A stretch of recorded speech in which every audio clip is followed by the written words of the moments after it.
Hey, everybody. For the past 2 weeks, I had been dealing with the walking pneumonia. Yep. So you missed me for 2 weeks, and I missed you for 2 weeks.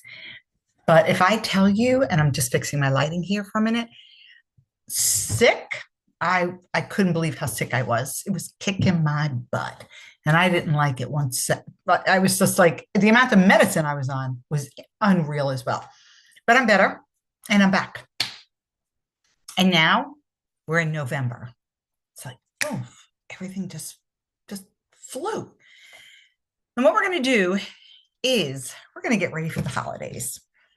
And there's a lot of things to get ready for the holidays. Not only making sure that you're not overeating, not over drinking, not over indulging on whatever it is that you normally just say, I'll have one. And then all of a sudden, next thing you know, is you're having three or four. But also the emotional aspects of the holidays. Because let's face it, you've got kids or you've got relatives, you want to buy presents, you want to do things, you're trying to keep up with everyone, you're still trying to stay within your budget. And to top it off, then you're going to be meeting with Aunt Harriet or Uncle Bill or whoever it is that always is like right there in your face. Or it could be anybody. It could be just even sometimes getting together with your kids that just stresses you out because they have so many rules that they have to follow for their grandchildren.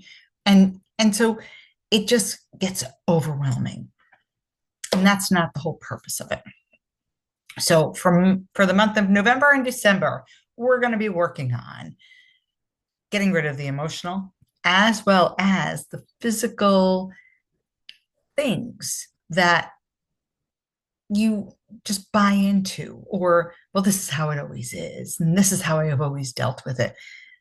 We're not doing that anymore, because that means that you're letting the past hijack your future and your moments now. And then you're not happy. In January, you look at yourself or you look in the mirror and you're having a conversation, you're going back and forth with, I should have said this, or I would have done that, and I should have done this, and they said that. And at the end, who cares? Really? Who cares? Is it going to make that big of a difference in your life? And the answer is no, unless you make it a big deal. And that's what we're going to get rid of. Making those old habits and beliefs and old reactions not a big deal anymore, because they're just not worth it. That's the bottom line. So today, let's start out with making sure we don't overdo it. Meaning, I'm starting to make my candy pecans, and we call them crack pecans because they are just that freaking good. And if you want the recipe, just send me a message and I'll send it to you. It's on allrecipes.com and it's called candy pecan. So if you want to look it up. But I add 3 teaspoons of heaping teaspoons of cinnamon. And it is just amazing. And I know that so far I've made 18 pounds of candied pecans because everybody gets a 2-cup bag as part of their Christmas gifts. And my husband's family, as well as my family, we have 25 people just in my husband's immediate family. So there's a lot of candied pecans that are being eaten. But I also know that I like to test each tray because I make 2 pounds at a time. I'm cooking 6 pounds altogether, but each tray has 2 pounds. So I have to make sure it tastes good, right? And do you notice how I said I have to make sure? I know it's going to taste good because I've been making these for years, but I always am like, you just got to make sure that this tastes good. And so what do? I have one from one tray, one from another tray, and one from another tray. And then if one falls off the tray, well, I have to eat that one, right? Because it fell off. I'm not going to give it to somebody. And then if something gets stuck, I'm like, oh, you know what? These are really big pieces. I have to break it. Oh, look, pecan broken in half. I got to eat that. And so the next thing I know is that within a week, I put on a pound. And my husband was away. So every night I was making candy pecans, and I'm trying a new recipe also for chocolate covered oranges. And so I was drying those, and I'm like, ooh, they're really good. Oh my God. Yeah, they're really good. I put on a pound. And my husband's like, well, how many are you sampling? I'm like, oh, no, just a little bit, until I started to add up everything. And then I started laughing.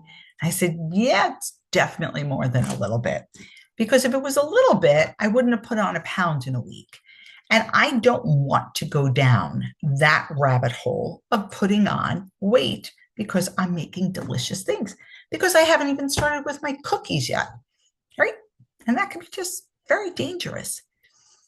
Again, people are going to start having you over. You're going to get together with people. You're going to say, ooh, that's so good.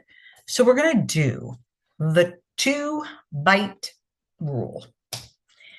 And when I was in France years ago, I noticed how the French ate. They would come and bring us a plate that was this big, right? I had a little piece of cheese and a little piece of chocolate and a little spread and two little crackers. And I looked at it. And being an American, I was like, I'm going to starve to death. Right. And then I started noticing, looking around, how they would take the little knives, right? And they would put a little piece of cheese and a little spread, whatever is the jam or jelly. And then they would take a little bite and they would just savor it. They would close their eyes as they were taking a bite, and they would just enjoy eating that little bite in the moment.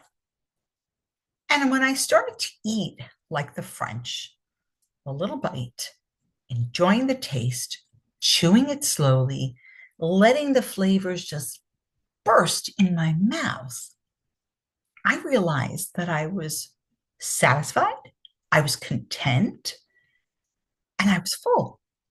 Because the size of your stomach, the size of your fist.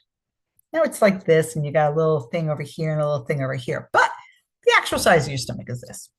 And after a while, I realized that when we would eat slowly and put down our knives and forks and enjoy the food and just taste the flavors, you would feel so much better.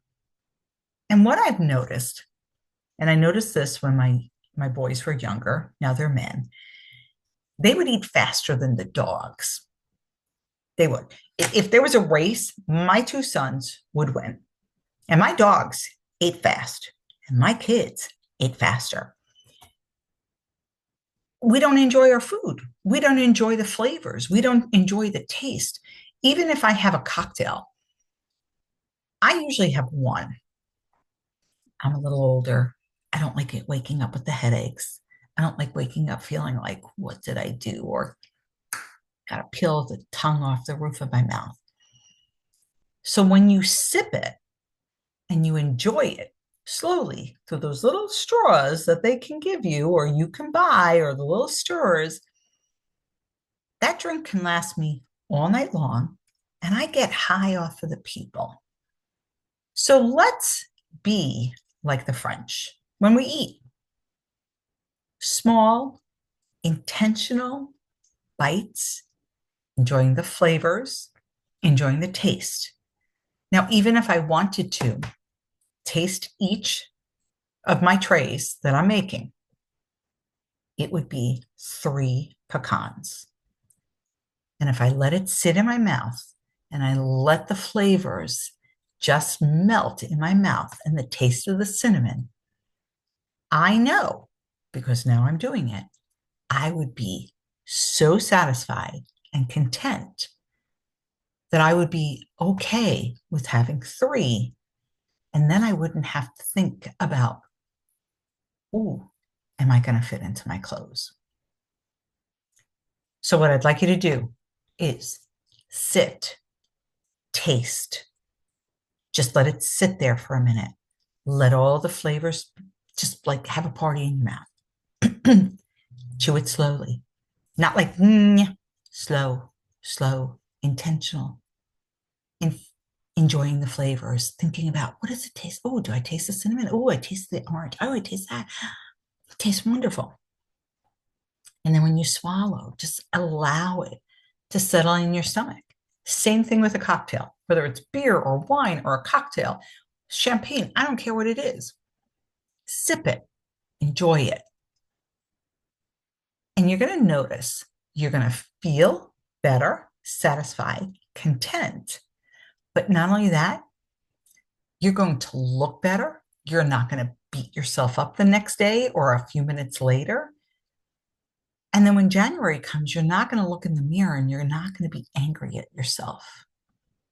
This is Kathy Linder, your favorite hypnotist, going to help you through the holidays so that you can and will be successful and enjoy them. Have a great one, and I'll see you soon. Thanks. Bye.